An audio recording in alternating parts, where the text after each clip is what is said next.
Hello friends, welcome back to Anvesha Raj channel. आज हम लोग पढ़ेंगे हिंदी गद्य का उद्भव और विकास। ठीक है, चलिए हम लोग पढ़ना स्टार्ट करते हैं। साहित्य मानव जीवन की अभिव्यक्ति है। ठीक है, मतलब मानव अपनी अभिव्यक्ति साहित्य के माध्यम से करता है। ठीक है, मनुष्य की आरंभिक संवेदनाशील वृत्तियों की अभिव्यक्ति जिस शैली में हुई है वह पद शैली कही गई। ठीक है, तो आरंभिक में सबसे पहले जो कवि होते थे, ठीक है, तो वे लोग अपनी भावनाओं की अभिव्यक्ति किसके माध्यम से करते थे? कौन सी शैली से? पद शैली से। ठीक है, वे अपनी अभिव्यक्ति पद शैली से करते थे। ठीक है, लेकिन पद शैली की एक सीमा यह रही कि उसमें जटिल विचारों को स्पष्ट रूप से व्यक्त करने की सामर्थ्य नहीं थी। ठीक है, तो पद शैली की एक एक दोष यह है कि इसमें जो जटिल विचार होते थे, ठीक है, उसको स्पष्ट रूप से व्यक्त करने का सामर्थ्य नहीं था। ठीक है, आगे देखिए, तर्कों की श्रृंखला, विचारों का क्रम, नियमों का मर्यादा तथा सूक्ष्मताओं की मर्यादा में बंधकर विचारों को व्यक्त करना पद में संभव नहीं रहा। ठीक है, तो पद में अपने विचारों को बहुत विस्तार तरीके से हम लोग व्यक्त नहीं कर सकते। ठीक है, इसलिए मनुष्यों ने अभिव्यक्ति के सहज, सुलभ और स्पष्ट साधन के रूप में गद्य शैली का आविष्कार किया। ठीक है, उसके बाद क्या हो गया कि जो मनुष्य लोग थे वो सहज, सुलभ और स्पष्ट साधन के रूप में गद्य शैली का आविष्कार हुआ। ठीक है, जिसमें प्रायः उपयुक्त अभाव और दोष नहीं थे। ठीक है, तो जो पद शैली में जो दोष है वो गद्य शैली में नहीं है। अब देखिए,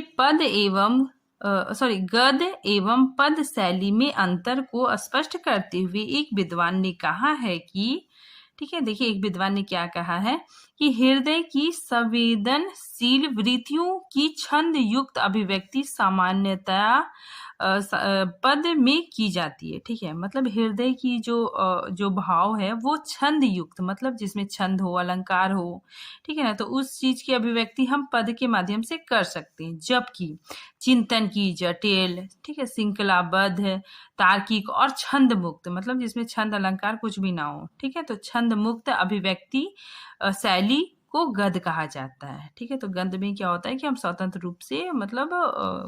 रूप से अपने विचारों को व्यक्त कर सकते हैं। ठीक है, आगे देखिए, हिंदी गद्य के आरंभ के संबंध में विद्वानों के एक मत नहीं है। ठीक है, हर विद्वान लोग अपना अलग अलग मत देते हैं। ठीक है, इसका कोई निश्चित पता नहीं है कि हिंदी गद्य का आरंभ कब हुआ। कोई विद्वान कुछ बोलते हैं तो कुछ बोलते हैं। ठीक है, जैसे देखिए, कुछ 10वीं शताब्दी मानते हैं, ठीक है, कुछ 11वीं शताब्दी मानती है, तो कुछ 13वीं शताब्दी मानते हैं। ठीक है, लेकिन वास्तव में हिंदी गद्य का वास्तविक इतिहास 19वीं शताब्दी से प्रारंभ होता है। ठीक है, तो हिंदी साहित्य का वास्तविक इतिहास 19वीं शताब्दी से प्रारंभ होता है। इसके पूर्व गद्य के जो नमूने, ठीक है, या अस्तित्व मिले हैं उन्हें ब्रज तथा राजस्थानी गद्य कहा जा सकता है। ठीक है, इससे पूर्व जो भी गद्य के जो थोड़ा बहुत उसका अस्तित्व, उसका नमूना जो मिला है उसे हम ब्रज भाषा या फिर राजस्थानी गद्य कह सकते हैं। आगे देखिए, डॉक्टर लक्ष्मी सागर, ठीक है, डॉक्टर लक्ष्मी सागर वैष्णई ने गद्य के उपयुक्त 3 रूपों में राजस्थानी गद्य को सबसे प्राचीनतम माना है। ठीक है, तो डॉक्टर लक्ष्मी सागर ने राजस्थानी गद्य को, ठीक है, राजस्थानी गद्य को सबसे प्राचीन माना है। ठीक है, आगे देखिए, आचार्य रामचंद्र शुक्ल, ठीक है, आचार्य रामचंद्र शुक्ल हिंदी गद्य के विकास की प्रारंभिक सीमा को विक्रमी संवत 10वीं शताब्दी मानते हैं। ठीक है, तो आचार्य रामचंद्र शुक्ल कब मानते हैं? 10वीं शताब्दी में। ठीक है, फिर 14वीं शताब्दी से ब्रज गद्य भी पनपना शुरू हो जाता है। ठीक है, तो 14वीं शताब्दी से ब्रज भाषा गद्य पनपना शुरू हो जाता है। ठीक है, इस समय के गद्य रूपों का विकास हर्षयोग, ब्रह्म ज्ञान आदि विषयों तथा कुछ गोरखपंथी, ठीक है, ये बहुत इंपॉर्टेंट है कि कुछ गोरखपंथी पुस्तकों में सूचित होता है। ठीक है, तो गद्य के रूप देखे जाते हैं।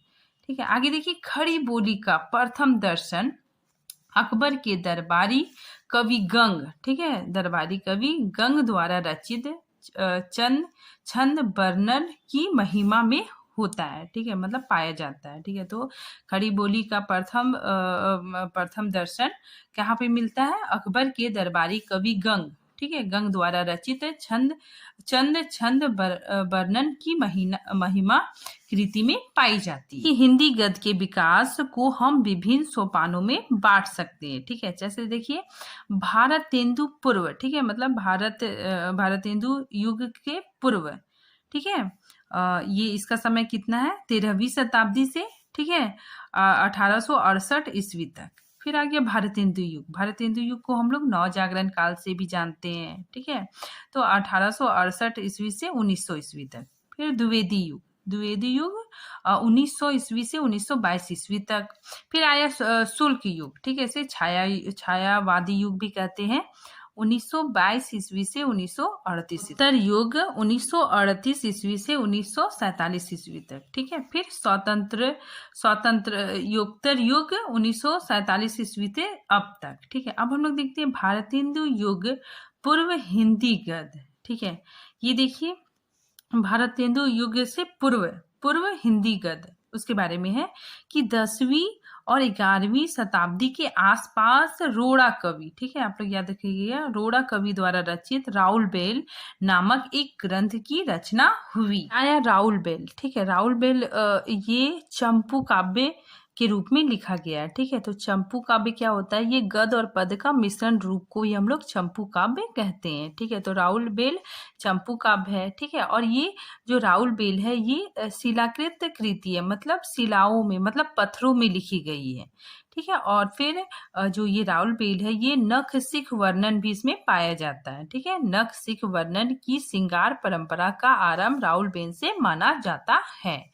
ठीक है, तो इसमें नख सिख का वर्णन है। ठीक है, श्रृंगार परंपरा का आरंभ इसी कृति से माना जाता है। ठीक है, इसमें 7 बोलियों के शब्द मिलते हैं, जिसमें राजस्थानी प्रधान है, जिसमें राजस्थानी क्या है? प्रधान है। अब हम लोग देखते हैं उक्ति व्यक्ति प्रकरण, ये क्या? एक व्याकरण ग्रंथ है। ठीक है, हिंदी का प्रथम गद्य का ग्रंथ, इसकी रचना किसने की है? महाराज गोविंद चंद्र के सभा पंडित दामोदर शर्मा ने। ठीक है, इनके रचनाकार कौन है? दामोदर शर्मा ने 19वीं शताब्दी के आसपास की। ठीक है, यह क्या है? एक व्याकरण रचना है। ठीक है, ये क्या है? एक व्याकरण रचना है। फिर आ गया वर्ण रत्नाकर। ठीक है, तो वर्ण रत्नाकर कौन थे? ये मैथिली कवि थे। ठीक है, तो देखिए, वर्ण रत्नाकर इसकी रचना किसने की है? ज्योतिश्वर ठाकुर ने। ठीक है, देखिए यहाँ पे मैथिली कवि ज्योतिश्वर ठाकुर की रचना है। ठीक है, वर्ण रत्नाकर मैथिली कवि ज्योतिश्वर ठाकुर की रचना है। मैथिली हिंदी में रचित गद्य की प्रथम रचना है। ठीक है, तो मैथिली हिंदी में रचित ये गद्य की प्रथम रचना है। ठीक है, इसकी ढांचा विश्व कोशनात्मक है। ठीक है, आगे देखिए, हिंदी साहित्य गद्य का क्रमबद्ध इतिहास 19वीं शताब्दी से प्राप्त होता है। ठीक है, अगर हम लोग देखेंगे तो हिंदी साहित्य गद्य कब से प्रारंभ होती है? 19वीं शताब्दी से प्रारंभ होती है। ठीक है, देखिए, आधुनिक काल में 19वीं शताब्दी से पूर्व हिंदी गद्य के 3 रूप प्रचलित थे। ठीक है, तो मतलब 19वीं शताब्दी से पूर्व हिंदी गद्य के 3 रूप प्रचलित थे। ठीक है, कौन कौन है? राजस्थानी हिंदी, राजस्थानी गद्य, ब्रज भाषा गद्य और खड़ी बोली गद्य। पहले हम लोग देखते हैं राजस्थानी गद्य। ठीक है, राजस्थानी में हिंदी गद्य। ठीक है, राजस्थानी गद्य के प्राचीनतम रूप 10वीं शताब्दी के दान पत्रों, ठीक है, कहाँ पे देखने को मिलता है? दान पत्रों, पट्टे परवारों, ठीक है, टीकाओं व अनुवाद ग्रंथों में देखने को मिलता है। ठीक है, देखिए, आराधना, अतियार, बाल शिक्षा, तत्व विचार, धनपाल, कथा आदि रचनाओं में राजस्थानी गद्य के प्राचीनतम प्रयोग देखने को मिलते हैं। ठीक है, इसको हम लोग शॉर्ट में देखेंगे तो सूत्रपात कब हुआ? 10वीं शताब्दी में। ठीक है, प्रमुख रचनाएं कौन कौन सी है? द मोस्ट इम्पॉर्टेंट धनपाल कथा, ठीक है, 14वीं शताब्दी में। फिर तत्व विचार, ये भी 14वीं शताब्दी में। फिर आ गया पृथ्वी चंद्र चरित्र या फिर वाग विलास, ठीक है, इसकी रचना 1421 ईस्वी में हुई। ठीक है, फिर पंचखातर 1847 ईस्वी में हुई। ठीक है, नेक्स्ट अब हम लोग देखते हैं मैथिली में हिंदी गद्य। ठीक है, देखिए कालक्रम की दृष्टि से राजस्थानी के बाद मैथिली में हिंदी गद्य का प्रयोग दृष्टिगत हुआ। ठीक है, मैथिली में प्राचीन हिंदी गद्य ग्रंथ ज्योतिश्वर ठाकुर, ठीक है, ये ज्योतिश्वर ठाकुर कौन थे? मैथिली कवि थे। ठीक है, इनकी रचना वर्ण रत्नाकर में देखने को मिलती है। ठीक है, और इनकी रचना काल कब से है? 1324 ईस्वी। ठीक है, इसका रचना काल 1324 ईस्वी है। फिर आज आप देखते हैं ब्रज भाषा। ठीक है, ब्रज भाषा का सूत्रपात 1343 ईस्वी में हुआ। ठीक है, अगर हम इसको विक्रमी संवत से देखते हैं तो ये 1400 विक्रमी संवत माना जाएगा। ठीक है, अगर हम इसमें 47 माइनस करेंगे तो इसका ईस्वी सन निकल जाएगा। ठीक है, आगे देखिए आचार्य आचार्य रामचंद्र शुल्क के अनुसार ब्रज भाषा गद्य का सर्वप्रथम प्रयोग कहाँ मिलता है? गोरखपंथी योगियों के ग्रंथ में पाया जाता है। ठीक है, ने संवत 1400 के आसपास पाया जाता है। आगे देखिए महाप्रभु बल्भाचार्य के पुत्र बिलटनाथ, ठीक है, बिलटनाथ की ब्रज भाषा गद्य की रचना। ठीक है, तो गोस्वामी बिलटनाथ कृत इन्होंने कौन कौन सी रचना रची? सिंगार रस मंडल, ठीक है, फिर ये यमुना नाष्टक, फिर नवरत्न सटिक। ठीक है, ये रचना गोस्वामी बिलटनाथ द्वारा रचित है। ठीक है, फिर आ गया गोकुलनाथ। ठीक है, गोकुलनाथ ने 84 वैष्णव की वार्ता की रचना की और 252 वैष्णव की वार्ता। ठीक है, ये क्वेश्चन बहुत बार पूछा जाता है कि इसकी रचना कौन कौन है, तो गोकुलनाथ। ठीक है, फिर देखिए अष्टयाम की रचनाकार कौन है? नाभादास। ठीक है, इनकी जो कृति है इन्होंने ब्रज भाषा में लिखा। ठीक है, और ये जो अष्टयाम है इसमें भगवान राम के दिनचर्या के बारे में पूरा विस्तार से वर्णन है। ठीक है, नेक्स्ट आ गया बेताल पचीसी, इसकी रचनाकार कौन है? सुरती मिश्र। ठीक है, 1767 ईस्वी में इसकी रचना हुई। ठीक है, अब देखिए इसका खड़ी बोली में अनुवाद मजहर अली के साथ मिलकर लल्लू लाल ने बेताल पचीसी 1801 ईस्वी में किया। ठीक है, तो बेताल पचीसी की रचना किसने की? सुरती मिश्र। त्रिकुट मणि शुल्क, ठीक है, इनकी रचना अघन महात्म और बैसाख महात्म है। ठीक है, अब हम लोग देखेंगे खड़ी बोली गद्य। ठीक है, आचार्य रामचंद्र शुल्क ने खड़ी बोली गद्य का प्रारंभ अकबर के समय में गंग कवि द्वारा रचित चंद छंद वर्णन की महिमा से माना है। तो ये आचार्य रामचंद्र शुल्क जी ने इसके जो कवि है गंग कवि के द्वारा रचित चंद छंद वर्णन की महिमा को माना है। ठीक है, जिसमें क्या है इस रचना में क्या है कि ब्रज भाषा और खड़ी बोली के मिश्रित रूप का दर्शन होते हैं। राम प्रसाद निर्जनी द्वारा रचित भाषा योग वशिष्ठ, ठीक है, कब रचना हुई? विक्रमी संवत 1758 ईस्वी में। ठीक है, अगर हम इसमें 57 माइनस करेंगे तो ये ईस्वी सन में निकल जाएगा। ठीक है, 1741 ईस्वी। ठीक है, आगे देखिए आचार्य रामचंद्र शुल्क। ठीक है, आचार्य रामचंद्र शुल्क कहते हैं कि जब तक और कोई पुस्तक इससे पुरानी ना मिले तब तक इसी को परिमार्जित ग्रंथ के प्रथम पुस्तक भाषा योग वशिष्ठ और राम प्रसाद निर्जनी को प्रथम पौड़ गद्य लेखक मान सकते हैं। ठीक है, तो आचार्य रामचंद्र शुक्ल बोलते हैं कि अगर इससे कोई पुराना पुस्तक नहीं मिलता है तब तक इसको हम लोग क्या मानते हैं, गद्य का प्रथम पुस्तक मानते हैं। ठीक है, आगे देखिए, पंडित दौलत राम ने जैन पद्म पुराण का भाषानुवाद किया। ठीक है, तो पंडित दौलत राम ने जैन पद्म पुराण का क्या किया, अनुवाद किया। ठीक है, जैन पद्म पुराण मूलतः हरिश्चंद्राचार्य द्वारा लिखा गया ग्रंथ है। ठीक है, अब हम लोग देखते हैं हिंदी गद्य का आरंभ। ठीक है, 19वीं सदी के आरंभ में खड़ी बोली गद्य के विकास में ईसाई धर्म प्रचारक, ठीक है, ईसाई धर्म का भी बहुत योगदान रहा। ठीक है, तो ईसाई धर्म प्रचारकों ने महत्वपूर्ण भूमिका निभाई। उन्होंने खड़ी बोली में बाइबल, ठीक है, बाइबल का अनुवाद कर भारत के अनेक स्थानों पर वितरित किया।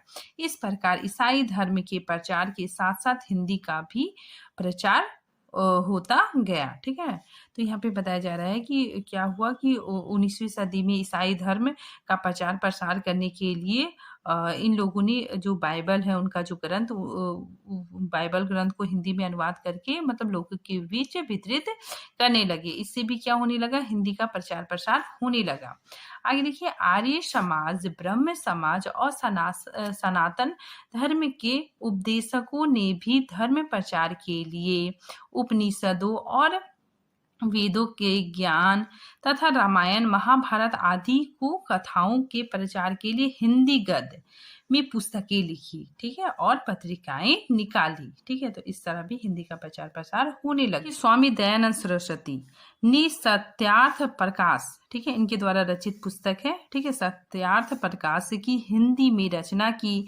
इस प्रकार धार्मिक समुदाय के धर्म प्रचार के आंदोलनों का हिंदी गद्य के विकास में अपूर्ण योगदान रहा। ठीक है, तो स्वामी दयानंद सरस्वती ने भी बहुत अहम भूमिका निभाई। ठीक, 4 उन्नयनों का योगदान। ठीक है, यहाँ पे देखिए, हिंदी गद्य के विकास में फोर्ट विलियम कॉलेज, ठीक है, फोर्ट विलियम कॉलेज ने भी बहुत अहम भूमिका निभाई। ठीक है, फोर्ट विलियम कॉलेज कहाँ, कलकत्ता में, ठीक है, का भी योगदान रहा। इसके आचार्य जॉन गिलक्राइस्ट ने भारतीय भाषाओं का अध्ययन किया।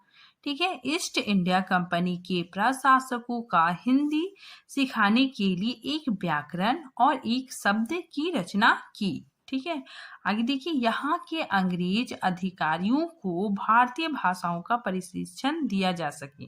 ठीक है, मतलब फोर्ट विलियम कॉलेज की स्थापना किए ताकि यहाँ के मतलब जो अंग्रेज लोग बाहर से आ रहे हैं, ठीक है, अंग्रेज अधिकारियों को भारतीय भाषाओं से अवगत कराया जा सके। ठीक है, देखिए, सर जॉन गिलक्राइस्ट ने हिंदी व उर्दू की पुस्तकों को अलग अलग तैयार करने का प्रबंध किया।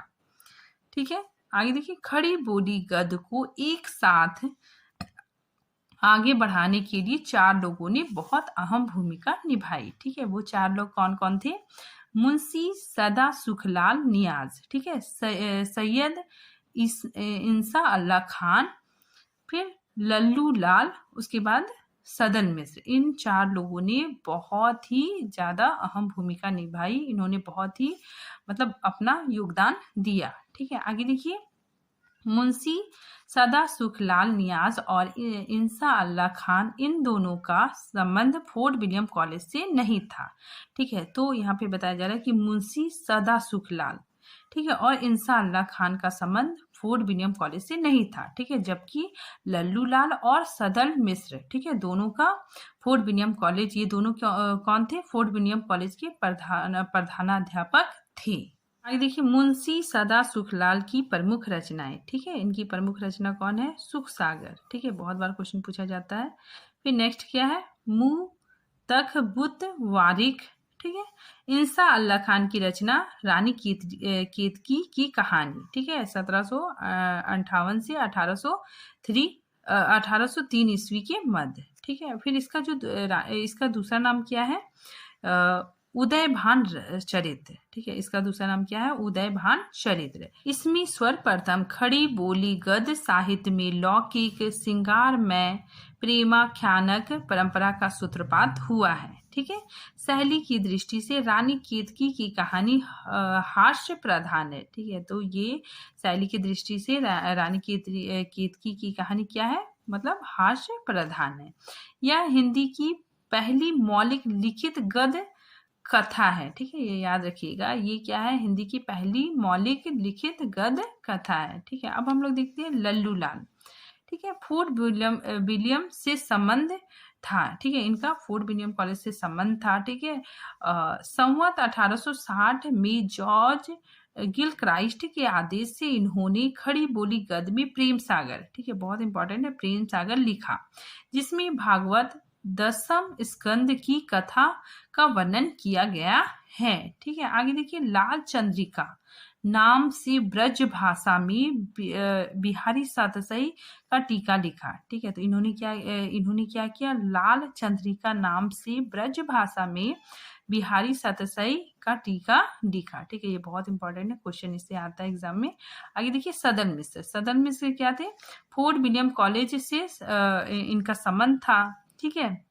और इनकी रचना नासिकोतो पाखान है। देखिए, आचार्य रामचंद्र शुक्ल के अनुसार, ठीक है, मुंशी सदा सुखलाल की भाषा को इन्होंने, मतलब किसने, रामचंद्र शुक्ल जी ने पंडिताऊपन कहा है, ठीक है, इनकी भाषा में क्या है, पंडिताऊपन है। फिर लल्लू लाल जी की भाषा को इन्होंने ब्रजपन, ठीक है, ब्रजपन कहा है, ठीक है, कि लल्लू लाल की भाषा में क्या है, ब्रजपन है।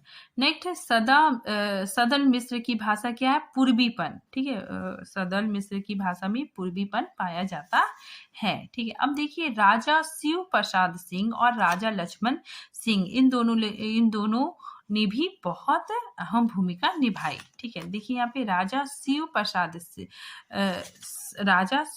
मिश्र, ठीक है, इनका जो समय सीमा है 1823 ईस्वी से 1895 ईस्वी, ठीक है।